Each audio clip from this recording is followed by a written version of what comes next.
The Science of Getting Rich by Wallace D. Wattles. Chapter 11. Acting in a Certain Way. Thought is the creative power, or the impelling force which causes the creative power to act. Thinking in a certain way will bring riches to you, but you must not rely upon thought alone, paying no attention to personal action. That is the rock upon which many otherwise scientific metaphysical thinkers meet shipwreck, the failure to connect thought with personal action. We have not yet reached the stage of development, even supposing such a stage to be possible, in which man can create directly from formless substance without nature's processes or the work of human hands. Man must not only think, but his personal action must supplement his thought. By thought, you can cause the gold in the hearts of the mountains to be impelled toward you, but it will not mine itself, refine itself, coin itself into double eagles, and come rolling along the roads seeking its way into your pocket. Under the impelling power of the Supreme Spirit, man's affairs will be so ordered that someone will be led to mine the gold for you. Other men's business transactions will be so directed that the gold will be brought toward you, and you must so arrange your own business affairs that you may be able to receive it when it comes to you. Your thought makes all things, animate and inanimate, work to bring you what you want.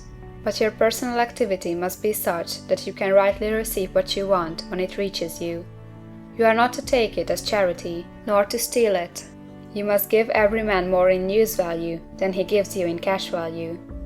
The scientific use of thought consists in forming a clear and distinct mental image of what you want, in holding fast to the purpose to get what you want, and in realizing with grateful faith that you do get what you want. Do not try to project your thought in any mysterious or occult way, with the idea of having it go out and do things for you. That is wasted effort, and will weaken your power to think with sanity. The action of thought in getting rich is fully explained in the preceding chapters. Your faith and purpose positively impress your vision upon formless substance, which has the same desire for more life that you have, and this vision, received from you, sets all the creative forces at work in and through their regular channels of action, but directed toward you. It is not your part to guide or supervise the creative process. All you have to do with that is to retain your vision, stick to your purpose, and maintain your faith and gratitude. But you must act in a certain way, so that you can appropriate what is yours when it comes to you, so that you can meet the things you have in your picture, and put them in their proper places as they arrive. You can really see the truth of this. When things reach you, they will be in the hands of other men, who will ask an equivalent for them. And you can only get what is yours by giving the other man what is his. Your pocketbook is not going to be transformed into a Fortunatus purse, which shall be always full of money without effort on your part. This is a crucial point in the science of getting rich.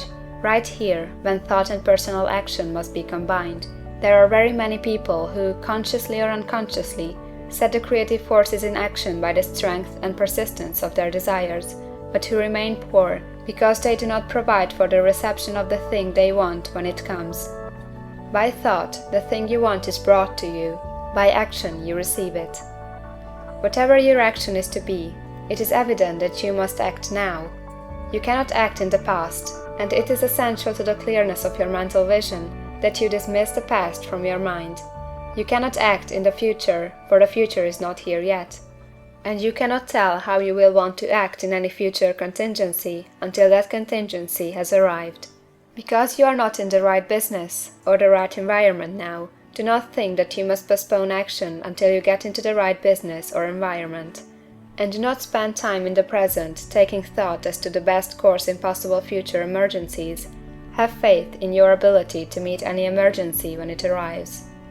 If you act in the present with your mind on the future, your present action will be with a divided mind and will not be effective. Put your whole mind into present action. Do not give your creative impulse to original substance, and then sit down and wait for results. If you do, you will never get them. Act now. There is never any time but now, and there never will be any time but now. If you are ever to begin to make ready for the reception of what you want, you must begin now. And your action, whatever it is, must most likely be in your present business or employment, and must be upon the persons and things in your present environment. You cannot act where you are not. You cannot act where you have been, and you cannot act where you are going to be. You can act only where you are. Do not bother as to whether yesterday's work was well done or ill done. Do today's work well.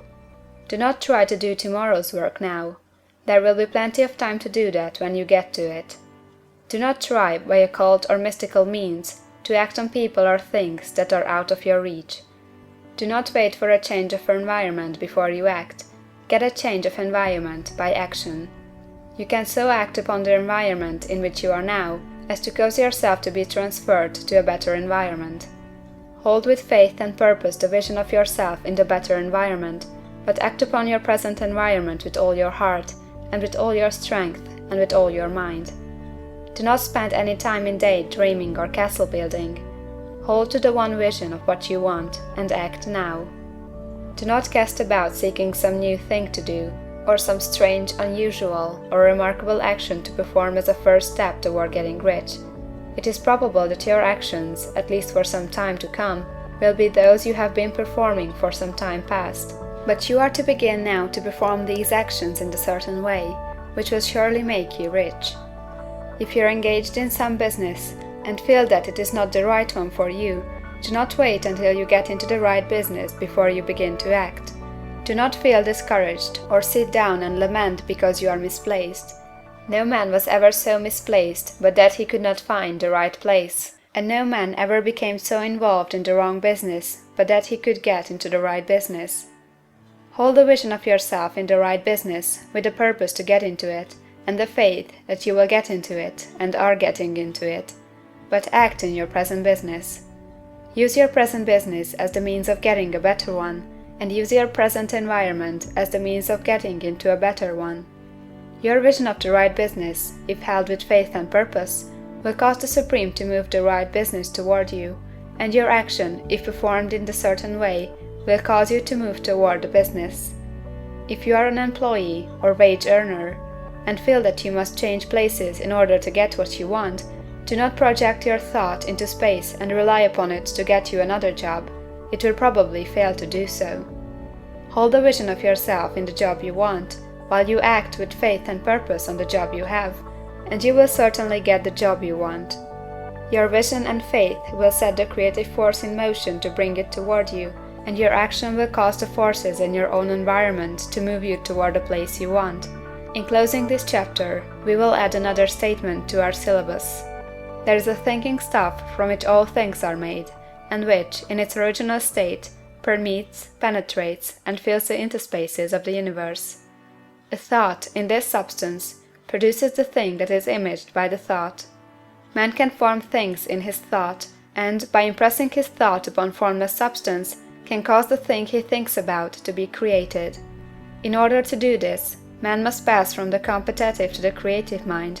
He must form a clear mental picture of the thing he wants, and hold this picture in his thoughts, with the fixed purpose to get what he wants, and the unwavering faith that he does get what he wants, closing his mind to all that may tend to shake his purpose, dim his vision, or quench his faith. That he may receive what he wants when it comes, man must act now upon the people and things in his present environment. End of chapter 11.